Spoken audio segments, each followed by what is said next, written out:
যে বিষয়টা নির্বাচনের আগে সরকারি দল বিরোধী দল সবাই একমত হয়েছিলাম, এর সপক্ষে কথাও বলেছি, ক্যাম্পেইন করেছি।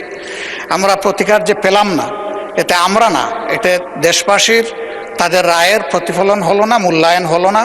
আমরা বিরোধী দলে বসে এই অবমূল্যায়ন আমরা মেনে নিতে পারি না, এই জন্য তার প্রতিবাদে আমরা ওয়াকআউট করছি।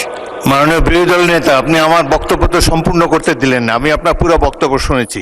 আপনার ওয়াকআউট করা আপনাদের অধিকার, কিন্তু আমি বলতে চাই যে আজকে একটু পরে আরেকটি মুলতবি প্রস্তাব বিবেচিত হবে। সেখানে আমার মনে হয় যে আপনি আপনাদের প্রশ্নের উত্তর পেয়ে যাবেন এবং সেখানে মন খুলে আপনারা আরও কথা বলতে পারবেন। সুতরাং আমার অনুরোধ হলো আপনারা ওটা শোনেন, তারপরে যদি ওয়াকআউট করতে পারেন প্লিজ ফিল ফ্রি। তবে প্রস্তাবটির ভাগ্য কি নির্ধারণ হয় সেটি আপনি দেখার জন্য একটু অপেক্ষা করে দেখতে পারেন। বিরোধী দল নেতাকে মাইক দেন। হ্যাঁ, ওই নোটিশটাও আমাদের নজরে আগে কিছুটা এসেছে এবং আমরা মনে করি যে মূল নোটিশকে চাপা দেওয়ার জন্য ওই নোটিশটা সামনে আনা হয়েছে। এই জন্য দুইটার প্রতিবাদেই আমরা এই সংসদ থেকে আপাতত মাননীয় বিরোধী দলের নেতা, ধন্যবাদ মাননীয়। নোটিশই তো উত্থাপন হয়নি, আপনি কি করে বুঝলেন কোনটা চাপা দেওয়ার জন্য এটা করা হচ্ছে?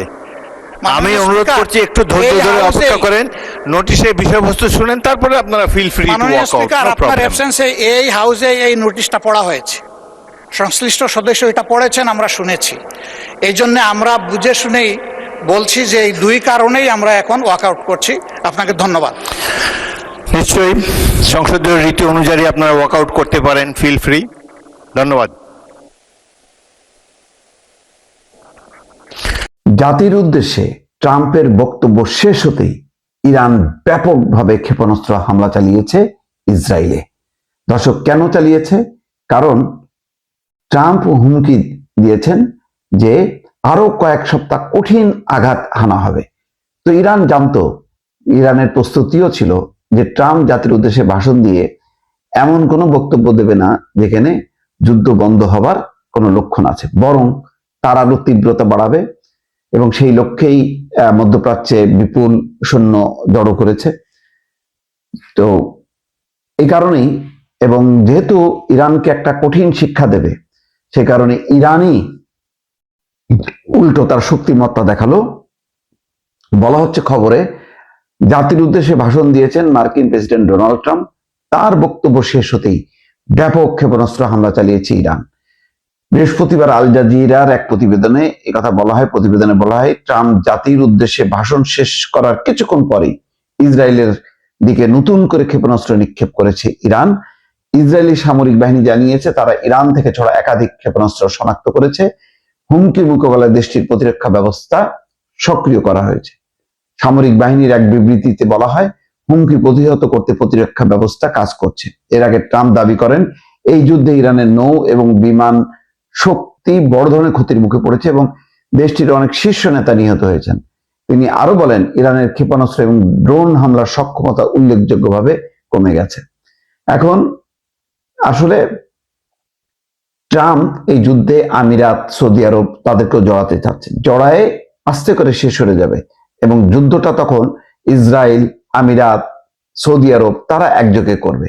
এই হচ্ছে তার উদ্দেশ্য। তো তার একটা মহড়া সে দেখালো। তো ইরান জানে যে কি কি করতে পারে ট্রাম্প।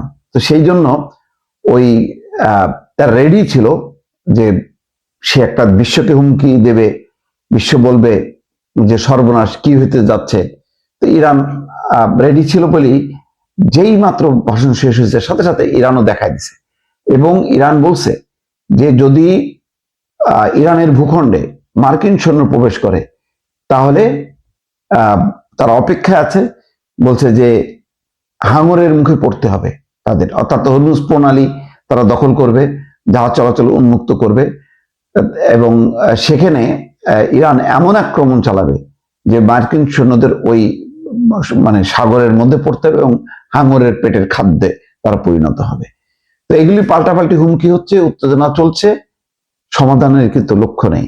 এমন অবস্থায় বোঝাই যাচ্ছে যে যে আলোচনাটা পাকিস্তানে শুরু হয়েছিল, যে পাকিস্তান, তুরস্ক, মিশর তারা যে আলোচনাটা শুরু করছে, সেই আলোচনাটা আসলে কার্যত ব্যর্থ হয়েছে বলেই পাকিস্তানের পররাষ্ট্রমন্ত্রী দৌড়ে গেছে চীনে। তো চীন আবার কঠিনভাবে ট্রাম্পের ভাষণ শেষ হওয়া মাত্রই তারা যুদ্ধবিরতির আহ্বান জানিয়েছে। এবং অন্যদিকে ইরানও হামলা চালিয়েছে। বোঝা যাচ্ছে যে চীন কিন্তু আস্তে আস্তে এই ইরান যুদ্ধে জড়িয়ে যাচ্ছে, কারণ ইরান হচ্ছে এশিয়ার একটা অংশ, আর এশিয়ার 1 নম্বর শক্তিধর দেশ হচ্ছে চীন। এটা চীনের জন্য একটা প্রেস্টিজের ব্যাপার হয়ে দাঁড়িয়েছে, এবং ইরান ক্ষতিগ্রস্ত হওয়া মানে চীনও ক্ষতিগ্রস্ত হওয়া। চীনের সাথে ইরানের একটা গভীর সম্পর্ক আছে। সব মিলায়ে ট্রাম্প সমাধানের বদলে পরিস্থিতিকে আরো জটিল করলো। এখন দেখার বিষয়, ইতিমধ্যে যে খবরগুলো আসছে, যে যে প্রধান যে খবর, যে তেহরানের শতাব্দীর প্রাচীন চিকিৎসা গবেষণা কেন্দ্রে হামলা, ব্যাপক ক্ষয়ক্ষতি। তার মানে প্রচুরভাবে ক্ষয়ক্ষতি ঘটাবে। ইতিমধ্যে যুক্তরাষ্ট্র ইসরায়েলের হামলায় তেহরানের 33,000 বাড়ি ক্ষতিগ্রস্ত হয়েছে, ঘর বাড়ি জনবসতি শেষ হচ্ছে। তাহলে এই ইরানের জনগণ কখনো কি যুক্তরাষ্ট্র এবং ইসরায়েলের আহ্বানে ইরানের শাসন ব্যবস্থা পরিবর্তনের জন্য তারা বিক্ষোভ করবে? তারা যদি বিক্ষোভই করে, সেটা তাদের নিজেদের জন্য করবে, মানে আমেরিকা বা ইসরায়েলের জন্য করবে না। এটা পরিষ্কার হয়ে গেল।